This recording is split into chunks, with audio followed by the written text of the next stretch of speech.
Election జరిగింది. National కాంగ్రెస్‌కి election జరిగింది.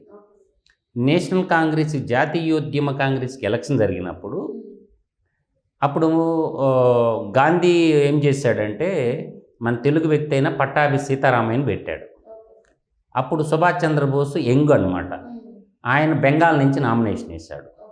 భారతదేశంలో అప్పుడు ఏందంటే మనకి పాకిస్తాన్ గానీ, బంగ్లాదేశ్ గానీ ఇయన్నీ కూడా భారతదేశంలో అంతర్భాగంగా ఉన్నటువంటి జాతీయ యుద్ధంలో అందరూ బోస్ కోట్లేశారు. పట్టాభి సీతారామయ్య ఓడిపోయాడు. అంటే అలాగే తెలుగుదేశం పార్టీలో కూడా ఏ పదవైనా సరే ఆ పదవిని తీసుకునేటప్పుడు ఒక వ్యక్తికి నేనెందుకు అర్హుడు కాకూడదు అనుకున్నప్పుడు నామినేషన్ వేయొచ్చు. అప్లికేషన్ ఇస్తారు, సంతకాలు పెట్టి నామినేషన్ వేయొచ్చు. అప్పుడు మెంబర్షిప్ ఉన్నోళ్ళు ఓటేస్తారు.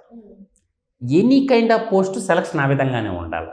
అంటే పార్టీలో గ్రామీణ స్థాయి కార్యకర్తల నుంచి రాష్ట్ర స్థాయి నాయకత్వాల దాకా ఏకస్వామ్యం, నియంతృత్వం ఉండకూడదు రాజకీయ పార్టీలో.